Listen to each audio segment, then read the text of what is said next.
So the Fiber Optic Interior Kit caught a lot of attention at this year's SEMA show, and we thought what better way to showcase this than on this 2021 Ford Bronco.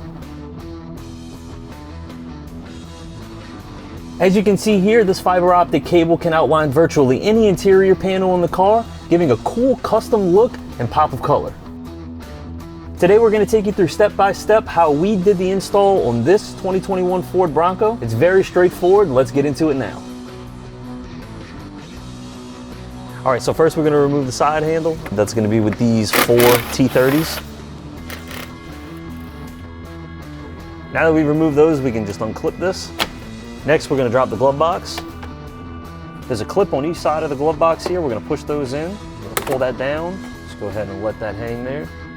All right, so we've measured out a 7.5 foot piece of our cable for the bottom. We're going to make sure that we have about this much excess on one side. That's going to allow us to tuck the cable behind the glove box and connect our light head. All right, so we're going to go ahead and start tucking this in between this panel very, very nicely and quickly.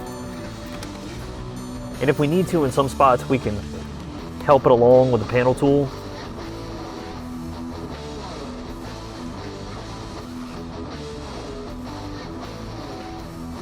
So we took the end of our cable and we ran it underneath the clamshell, and then we tucked it under the panel. We're going to take our knife, we're going to make a small notch where this cable meets the corner here.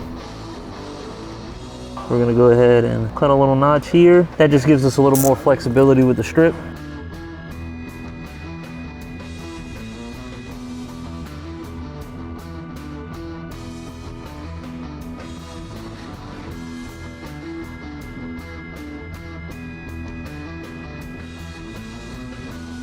And this one we're just going to go ahead and start tucking in. We cut a 9 foot piece. Make sure that we have the same distance of cable on the edges just to meet our other side. This one's going to be higher.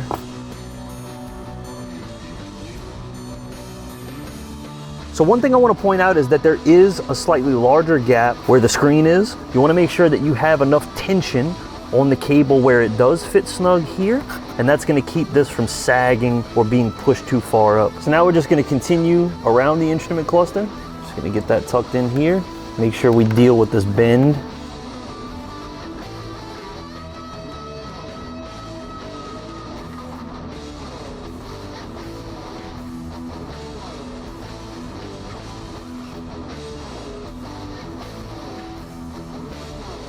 All right, so we're just gonna go ahead and tuck this cable down behind the dash. We're gonna go ahead and put our handle back on. T30s back in.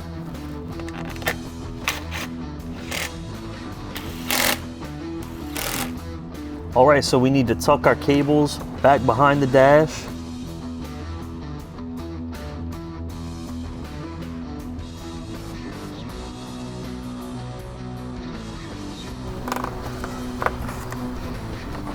All right, so we're just gonna go ahead and tuck this cable down behind the dash. Then we're gonna get our handle back in on this side.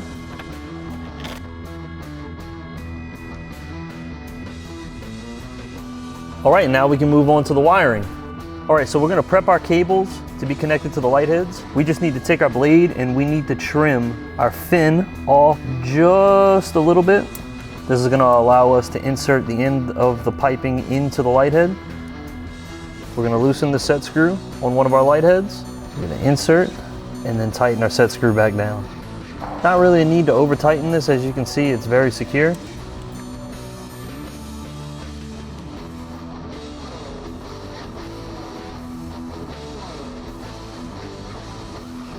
So our controller is going to be installed on the driver's side. I'm going to go ahead and just leave these cables bundled up.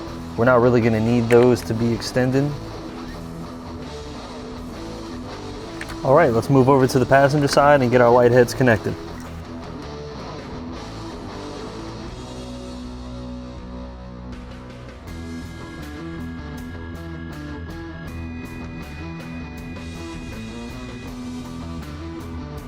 So we're going to unbundle this cable and we're going to route both of these cables across the dash to the driver's side where we're going to connect to our control unit.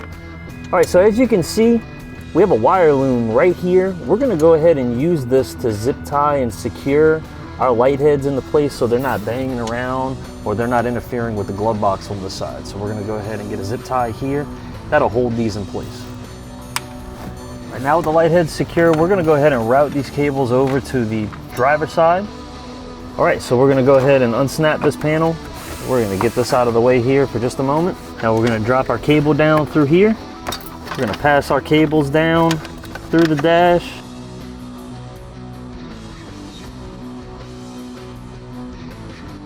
So we're gonna go ahead and pull all the slack out of the cables. We're gonna lift up this panel, tuck this over the side, and right through. Snap that panel back into place.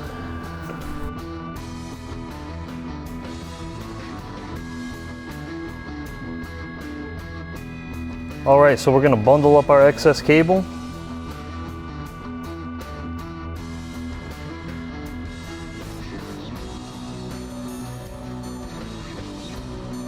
We've secured our light heads to the harness here. Now we're gonna plug in our 4 cables to our Bluetooth controller, making sure to line the arrowed keyways up. That'll ensure that these work properly. The kit comes with this easy wiring adapter. There's a cigar socket here with an on-off switch. We're gonna hardwire this today, so we're gonna cut this off. We're gonna strip back some of this cabling. That'll expose the red and black wire. We're gonna use these wires to hardwire. All right, so what we have here is an Add-A-Fuse connector. You can get these on Amazon for pretty cheap. You can also get these at your local hardware store. We're gonna crimp our red wire to the Add-A-Fuse connector. All right, so we're gonna grab this 5-amp fuse. We're gonna plug it in to our slot. Now we're gonna take our Add-A-Fuse connector and we're gonna plug it back in where we just pulled that 5-amp fuse. And now we're gonna remove this 7mm bolt. We're gonna put our 7mm bolt back in. And now we've got a good factory ground here. So now we're gonna connect the adapter to our Bluetooth controller. And now we should be able to test the lights.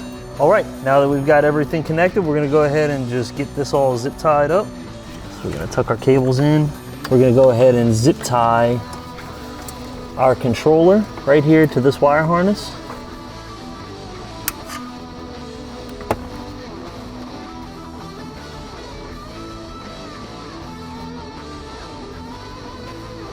All right, now we're just gonna flip this back up into place, and that's it.